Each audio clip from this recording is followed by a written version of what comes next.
Hi, I'm Heyzeus, and this video is on the curious case of the criminal, inverted commas, skin collector, and how the truth came tumbling out. Sponsored by SkinBay, the easy-to-use cash-out site guarded by fish who's about to go trick-or-treating. Now, in 2017, a mysterious character emerged in the high-end skin collector scene.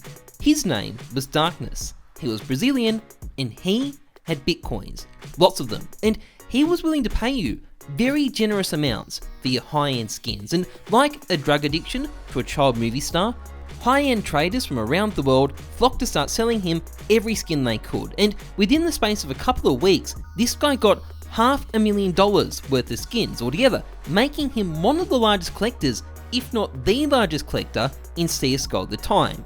Now, naturally, this raised some questions. Darkness was a bit of a strange guy, not just because you literally had to fill in a form to trade with him, which is kind of odd in and of itself, but there was also just a general sense of mystery about who he was and where he got his money from. Many people speculated he may be some kind of Bitcoin investor looking to flog off his investments in case of a crash, which was a plausible theory. I mean, he was buying stuff, with Bitcoin, so he clearly had some involvement with the currency, but there was no conclusive evidence either, and in the absence of a solid explanation, another rumour started to circulate.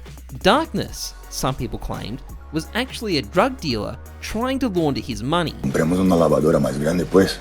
And it was at this point that a certain YouTuber, sometimes called the King of Skins, sometimes called a shit Uber driver, but most commonly called McSkillet, saw a chance to make a video with a catchy title: Drug Dealer Buys $500,000 Inventory, all caps naturally. Now, despite the title, there wasn't really that much information about who this guy was. I thought we might as well also talk about who he is, because no one really knows.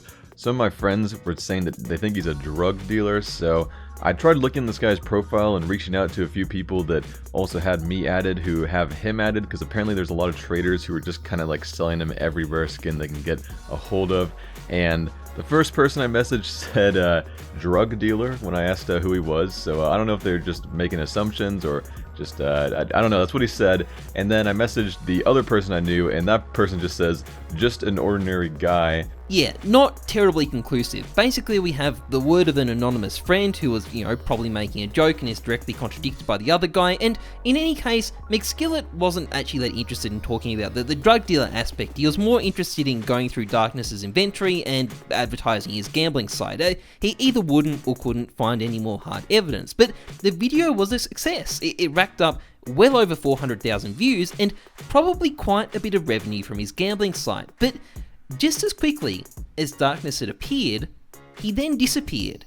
His Steam account went private, and his skins slowly started to show up in other people's inventories. This M4A4 How, for example, once belonged to Darkness, but now it belongs to Chinese Device. And this M9 Bayonet also once belonged to Darkness, but now it belongs to this other Chinese guy. And with his inventory dispersed and his account private, this mysterious guy, who a lot of people now thought was a drug dealer after seeing the title of McSkillet's video, faded into the, darkness. And that's where it would have ended. A strange tale from the golden age of skins about some guy who got his money from who knows where. If it wasn't for a certain tweet.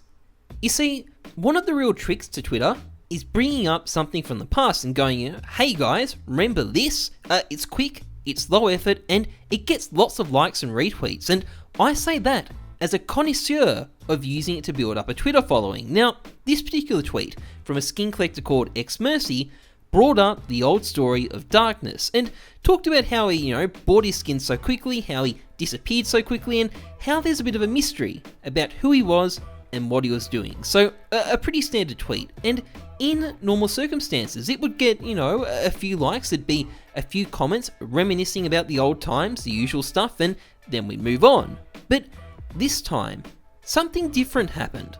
You see, it turned out our mysterious disappearing man actually has an active Twitch channel under the same username, and an active Twitter account, also under the same username, both of which were discovered within less than 45 minutes of the initial tweet. Yes, hello Darkness, my old friend. Now, I don't know how this went unnoticed personally, but it really seems like no one in the English-speaking trading community had any idea about this, but this guy, this mysterious disappearing man, was actually still active in the community. And after a bit of an initial shock at what was happening, it turned out he really was here to talk with us again. In fact, within about 30 minutes, he completely explained the 2.5-year-old mystery in a series of Portuguese tweets. And I would read those tweets to you, except I've got something even better. You see, Darkness booted up his stream and invited Honor Pixel on for a chat. Now, Honor is a friend of mine. He's the #1 source for the Chinese skins community and just an all-round nice guy. Which YouTubers do you like? And stuff like the childish stuff, I don't know, and normally it's rather, I don't know, not that great, right? And so began a conversation for the ages between a German uni student wrapped up in bed and ready to go to sleep, Yeah, I'm in bed right now. It's a bad time story for me. and a Brazilian man whose wife was serving him an afternoon snack My wife bought me some food. Oh, that's good. about a strange mystery that's puzzled the community for years. And this may come as a shock, but it turns out that he's not actually a drug dealer. Yes, the baseless speculation turned out to be baseless. Instead, he was actually involved in Bitcoin all along, and specifically was looking to find exploits in the system. We focused about Bitcoin, exploiting the core, like the main program. And as it turned out, he was able to find a glaring problem in the way Bitcoin transactions were being processed. We found an exploit that we sent 2 transactions and we duplicate it. So the money go to their server and don't know what's happening. Spending. Yeah, double spending issue. Which is a bit of a serious issue, not going to lie, and according to Darkness, a number of Bitcoin sites were willing to pay him and a couple of his friends a fair bit to show them how to fix the problem. So we found a way to handle this issue. The coding magic we did, we sold for many big websites. And this money, naturally, was in Bitcoin, which is where Darkness got his small fortune from. And while his friends went off and did stuff like, buying houses and traveling, Darkness had his eyes on the prize, being the #1 skins collector in the world. So I think, wait, why I don't make my dream come true? Back in the days, my dream was, hey, I want a fucking cool inventory. So I got the money, I got the dream. And by the sounds of things, it brought joy to his life. I bought everything you want. You think, oh, I like this Dragon Lore. Yeah, I did this. So I was feeling so fucking happy. Although that happiness kind of ran into a hard problem. You see, Darkness quickly came to realize he actually needed the money instead, and decided basically to sell the lot. But I cashed out everything because I was in need of money, Everything needs money for living the life. So I cashed it out. Now, he went on to explain that some of the skins were sold over OP skins, some of the skins were sold for cash, and at a certain point he sold the account itself, and the new owner apparently cleaned it out and locked it down, since that was technically terms of service violation, and that would explain what we see perfectly. And Darkness, it seemed, moved on with his life. Now, there was some skepticism about parts of this story. Some people doubted he's the real guy, but I've looked at all, the profiles and the item histories and all stuff like that. As far as I can tell, everything lines up. I think it's him. Others question whether his scheme could have actually made that much money. There were people saying in the chat that Bitcoin was only worth about $300 at the time. Bitcoin was actually worth well over $1,000 at the time. So that part adds up as well. I think he easily could have made that much money.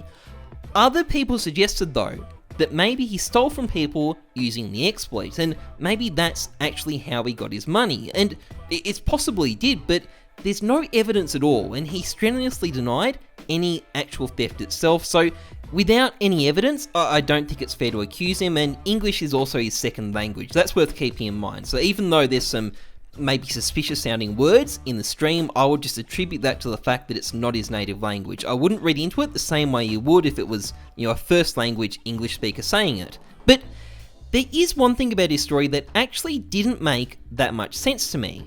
You see, if I'm understanding the story correctly, This guy got his hands on a small fortune and proceeded to buy a massive inventory really quickly at prices over your standard market rates, then very shortly afterwards realized, oh shit, I need that money, and proceeded to sell everything for cash quite quickly, and as far as we can tell has kept mostly out of the trading scene afterwards. Now, I'm pretty sure you take a significant loss in doing that, because you're buying stuff over the market and then quick selling afterwards. You lose money doing that. And we're not dealing with a dumb guy, we're dealing with a very smart coder who works with crypto. So that explanation doesn't add up to me. It just seems a bit ridiculous to lose all that money in such a short period of time on a whim like that. And I believe him when he says he really likes skins. In my case, my favorite collection was the Black Pearl Knives collection. This one, it's far is my favorite. But I gotta say,